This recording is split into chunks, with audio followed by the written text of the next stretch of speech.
Hi, here's Farmer John. We're going to talk about the 40 steering, and this is going to apply to the M's and 420s, 430s. This is a John Deere 40T. It's got the wide front. You want to show right here. This was John Deere parts, but it was optional from the tri-school to go into the wide front. And they actually had the square cast front, or you could get it in a round tube front.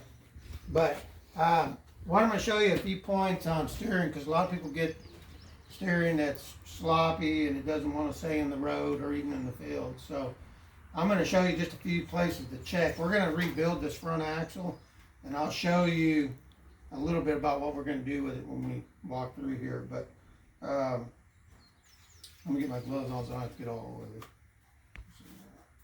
All right, we're going to start with the steering wheel. This steering wheel, and you'll want to start on this too.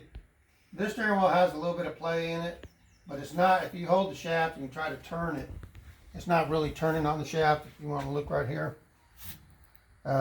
This one has a new steering wheel. It's got a little bit of play in it right here. So we'll probably try to, we may shim it or build it up with the weld on it, just get this tightened up. And then next we're going to go down here where the steering shaft goes into the worm gear. I've already taken the cover off. It goes on top. And I've taken one other part out, but I'm going to show you on the steering shaft. This steering shaft, if you move this here, come over on this side here and I'm going to show you. I'm going to hold this worm gear, and if you move the steering shaft, it moves about 3/4 of an inch, which tells me this keyway that goes under this shaft right here is probably worn out, or it may have egged out the steering shaft coming onto the worm gear right here. This is the steering shaft, which I'll show you here. These two pins would slide here. We've already marked this because we've taken it apart. But this will ride down here on the worm gear like this. Usually what happens on this is you've got a bushing here that gets worn out in the center here. And then you also, these pins will get flat spots on both sides. Now these pins right now,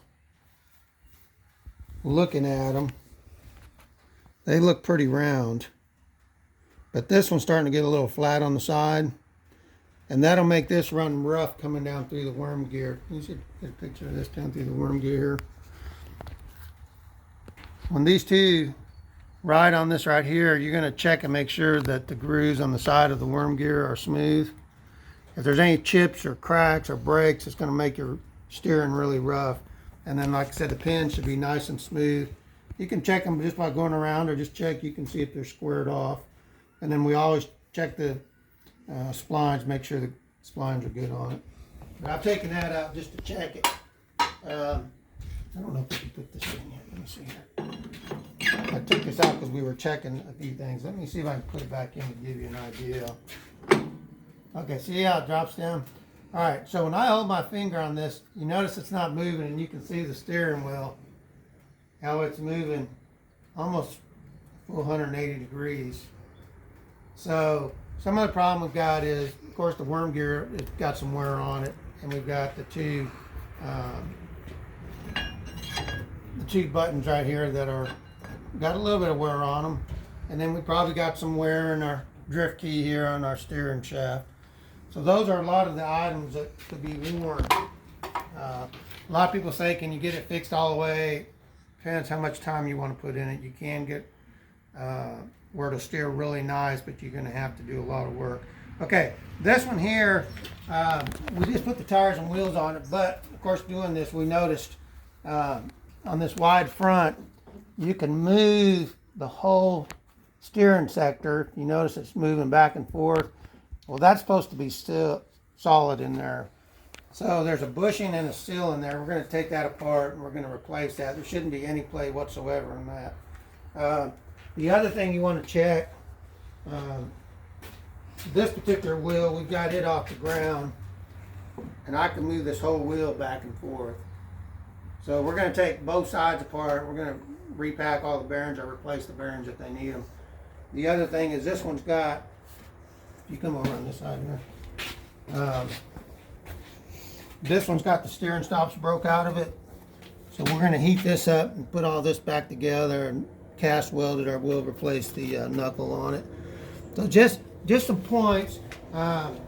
This wheel here is cockeyed like this, and when you're steering it, it's not going to steer right. But a lot of the flopping around is probably because of this middle steering section right here. So we're going to take it apart.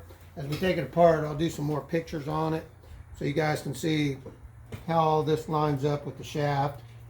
There is a coupler in there that lines the steering shaft up. So that's just an overview of a lot of the items that could be wrong while your steering is not working.